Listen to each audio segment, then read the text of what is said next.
Congrats, Jannik, another perfect week in Turin. Can you just sum up your feelings right now?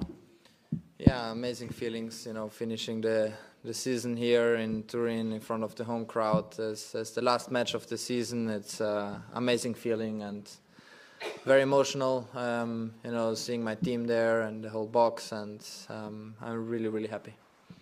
Let's start with English. Raise your hand, please. Over there.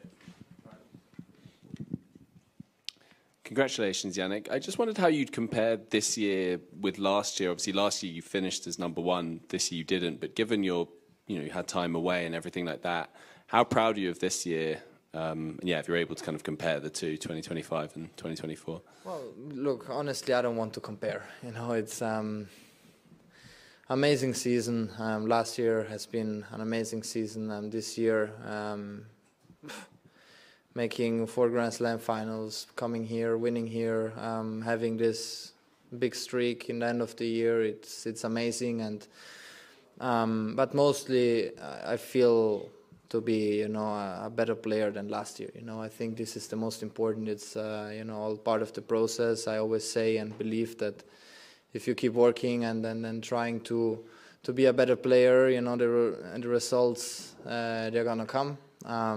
This year it was like this. Of course, as I always say, the off-season, and now we have a lot of time to adjust ourselves already for next season and being as ready as possible. But honestly, amazing season. Many wins, not many losses, and all the losses I had, I tried to see the positive thing and being trying to evolve me as a player, and I felt like this happened in a very good way, and so I'm extremely happy with this season. Jannik, what do you feel, as you were playing that match, there were some crucial moments in there, and it was obviously a tight 2-setter. What do you think made the difference to get you over the line? Was it saving the set point? Was it breaking back in the second? What would you say did it for you? Well, for sure, that's what you said. There are the 2 key moments, felt like. But in the same time,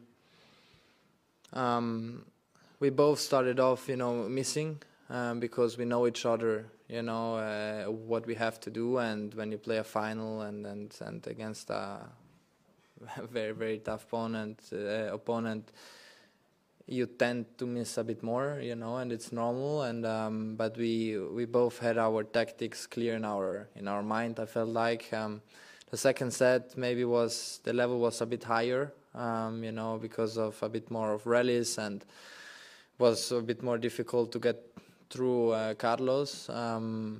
But the key moments, they're always there, 30 all at times, if you don't serve well. The key moments are also for example, in 2-1, in the first set, because if he breaks there, it's, the match could lead very fast in other way, so it's always a part of perspective how you see the match. But yeah, I felt like, small details made the difference. I was lucky when I broke him back with a shanked return, I also have to say that. But no, at the end of the set, I felt like we both were playing great tennis from the back of the court, and the small margins are very, very small.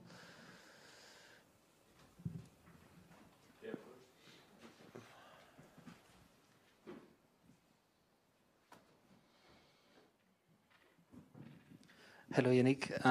There is a lot of appreciation between you and Carlos, as you mentioned several times. Would you call each other friends? And are there any other players, apart maybe from the Italian players, you feel more closer to than Carlos on the tour?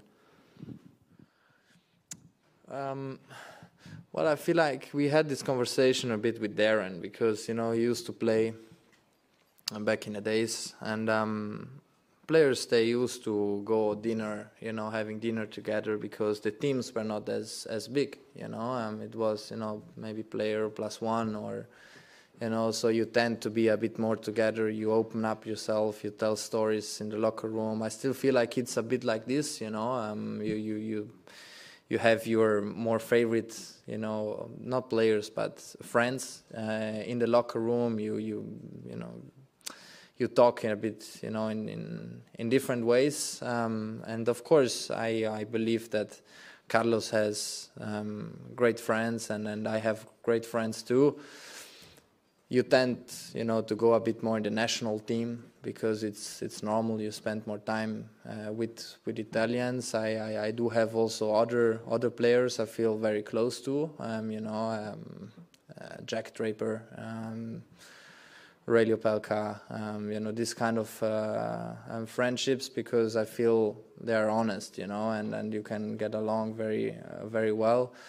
But with Carlos is also a bit, different because of on-court reasons, and we have a very good relationship, rivalry, call it however, and I feel like, we can talk about everything still, and I think it's great.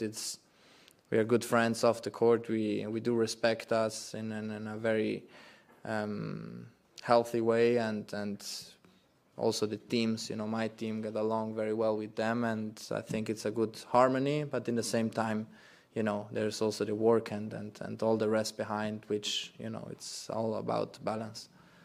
Charlie, that's one. Jannik, feels like you talked about after the US Open final about adding more variety to your game. We've seen changes to your serve as well. Could you just talk about those two areas of your game and how they've evolved since New York? Yeah, they have evolved in a positive way, of course, especially the serving. From the back of the court, it's being a bit more unpredictable. It worked well, or at least better. I do believe that I have still margins where I can play better at times, but it's also difficult because you have to give a lot of credit to the opponent.